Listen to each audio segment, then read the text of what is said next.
Si on parle du temps de la science classique, de quoi s'agit-il? En fait, cette définition de la science que la science a donné du temps, elle date de 1787, quand Newton publie ses Principia Mathematica. Et il dit il existe un temps qui s'écoule uniformément et qui est le même partout. Ça, c'est le temps de la science, et c'est aussi le temps dont nous servons. Si vous demandez à beaucoup de gens qu'est-ce que le temps, eh bien, ils auront tendance à vous répondre, le temps, c'est ce que mesurent les mondes. On verra que ça peut être aussi autre chose. Cette idée qu'il existe un temps qui est le même partout et qui s'écoule uniformément n'est pas du tout évidente. D'abord parce qu'il est impossible de démontrer expérimentalement que le temps s'écoule uniformément. Deuxièmement, c'est une idée un peu en rupture avec l'Antiquité. Dans l'Antiquité, on a tendance à penser qu'une heure, c'est la 12e partie de la durée entre le lever et le coucher du soleil, et que donc il semble assez naturel que l'heure d'été soit plus longue, une durée plus longue que l'heure d'hiver. Mais bon. Et de même, le temps n'est pas forcément une idée abstraite, on la mesure avec des clepsydres, donc le temps, ça fait référence à une masse d'eau. L'orateur en Grèce, quand il n'a pas fini son discours, au lieu de dire il me faut plus de temps, il va plutôt avoir tendance à dire il me faut plus d'eau.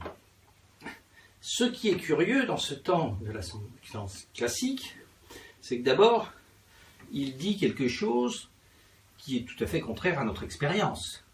Dire que le temps s'écoule uniformément, non, à tout moment, à tous les jours, je fais l'expérience du contraire, que toutes les heures ne me paraissent pas aussi longues, que le temps ne s'écoule pas uniformément. Donc il s'agit bien, en l'occurrence, d'une idée et pas d'un phénomène observable. Le deuxième point intéressant, c'est que finalement, la science classique a défini le temps, mais dans un projet qui est de le définir pour l'abolir. Pourquoi? Qu'est-ce que je veux dire? C'est que la science classique, finalement, eh bien, elle est déterministe, c'est-à-dire qu'elle nous explique que l'état présent du monde dépend des conditions du passé et que l'état futur du monde dépend des conditions du présent. C'est un peu le démon de Laplace qui dit, eh bien, si on savait calculer les positions et les vitesses, si on connaissait les positions et les vitesses de toutes les particules et qu'on savait calculer leur devenir, le temps serait aboli, le passé, le présent et l'avenir seraient contemporains. D'ailleurs, à l'école, quand on nous faisait faire le problème de l'obus, eh bien, on nous disait pour tracer la trajectoire qu'il fallait éliminer le temps entre les équations. Donc, ce qu'il y a de sournois dans ces sciences classiques,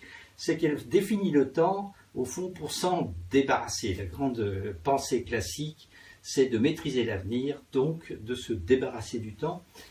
Einstein, un mois avant sa mort, quand son ami Michele Besso est mort, a écrit à la veuve cette phrase « Michele m'a précédé de peu pour quitter ce monde étrange, mais cela importe peu pour nous, physiciens convaincus, que le temps n'existe pas, qu'il n'est qu'une illusion, même si elle est tenace. » Eh bien, l'objet de mon propos, de mon livre, c'est de montrer combien Einstein avait tort, que le temps existe bien et donc il nous appartient d'en faire un ami et un allié.